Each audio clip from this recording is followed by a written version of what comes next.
Mesdames et messieurs, comme vous le savez,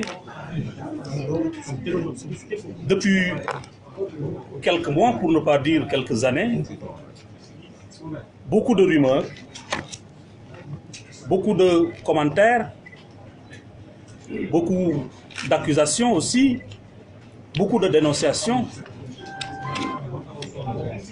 ont été notées se rapportant au contrat pétrolier et gazier signé par le Sénégal.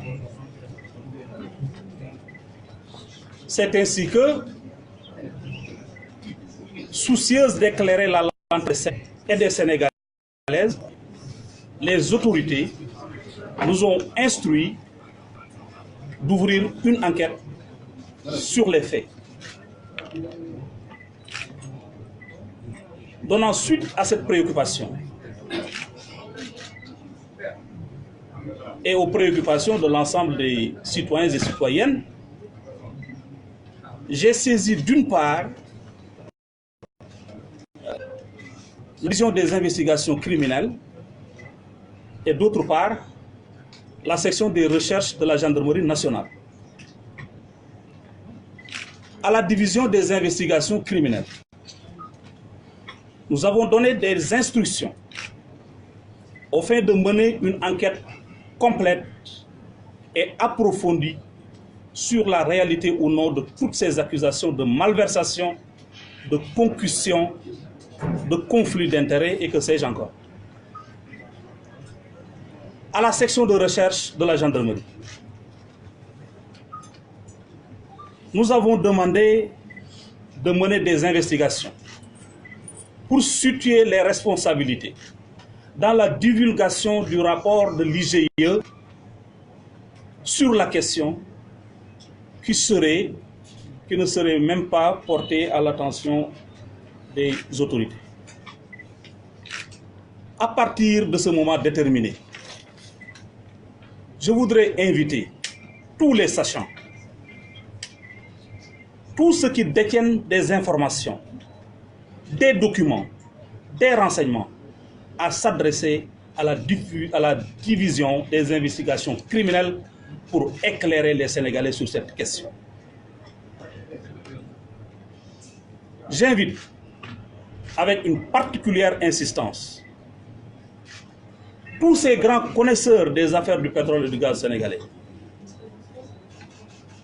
tous ces fins analystes, spécialistes du pétrole et du gaz, à rediriger leurs efforts et leurs documents à la division des investigations criminelles. C'est là que, utilement, l'enquête pourra progresser pour permettre aux Sénégalais d'avoir la lumière sur là.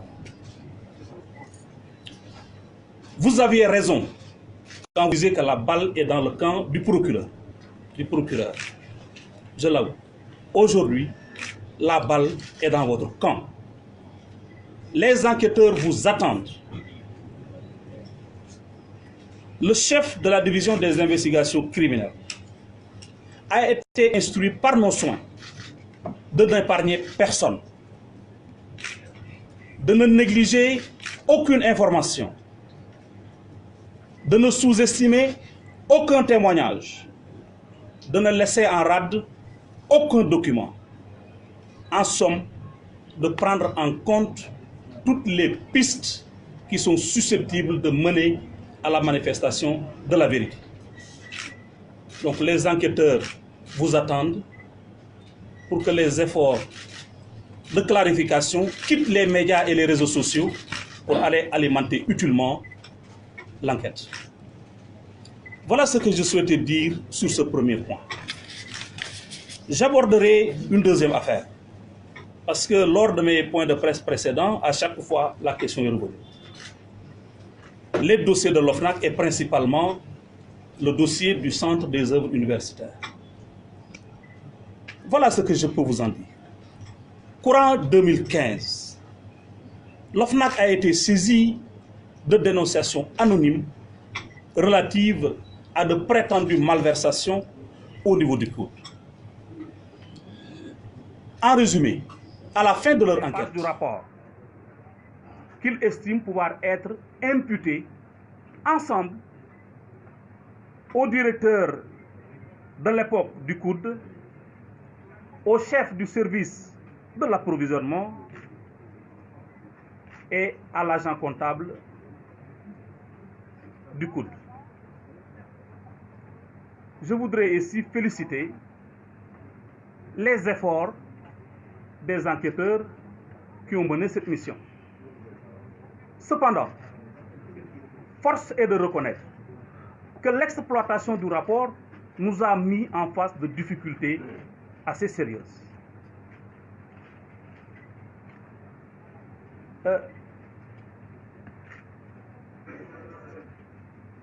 Je vais vous donner lecture, il me semble utile,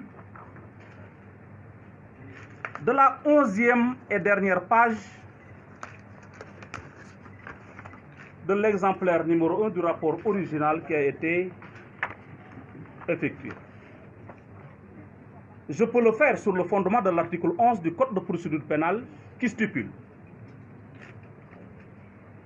Je vous donne les dispositions de l'article 11.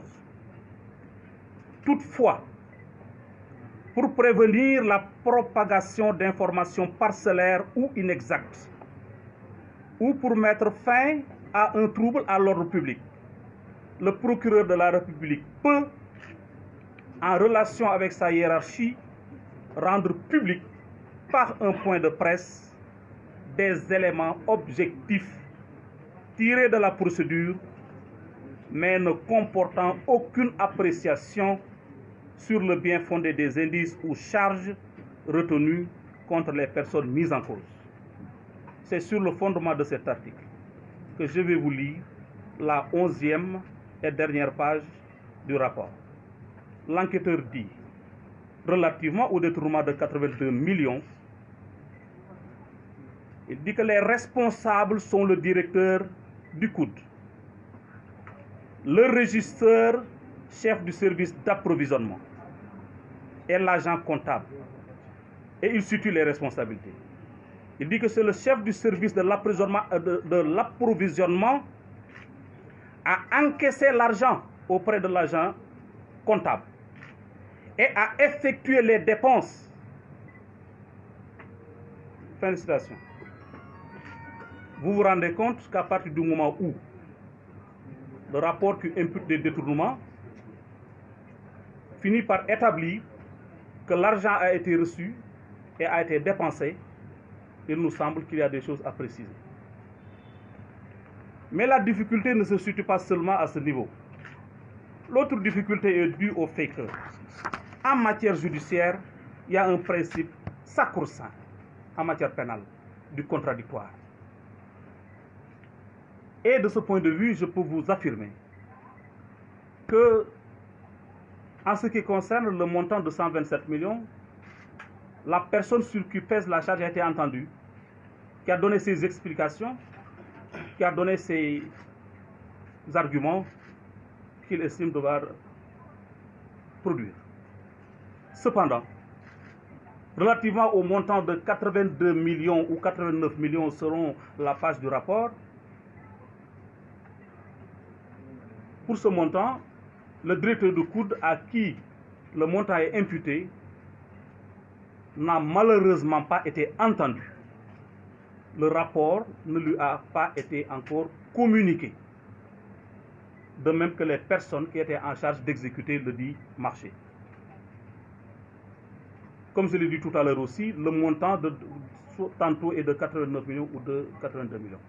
C'est sur cette base que nous avons décidé de faire un retour du rapport à l'envoyeur. Le rapport sera retourné à l'OFNAC pour être utile, c'est-à-dire pour que le principe du contradictoire soit respecté. À l'issue, je reviendrai ici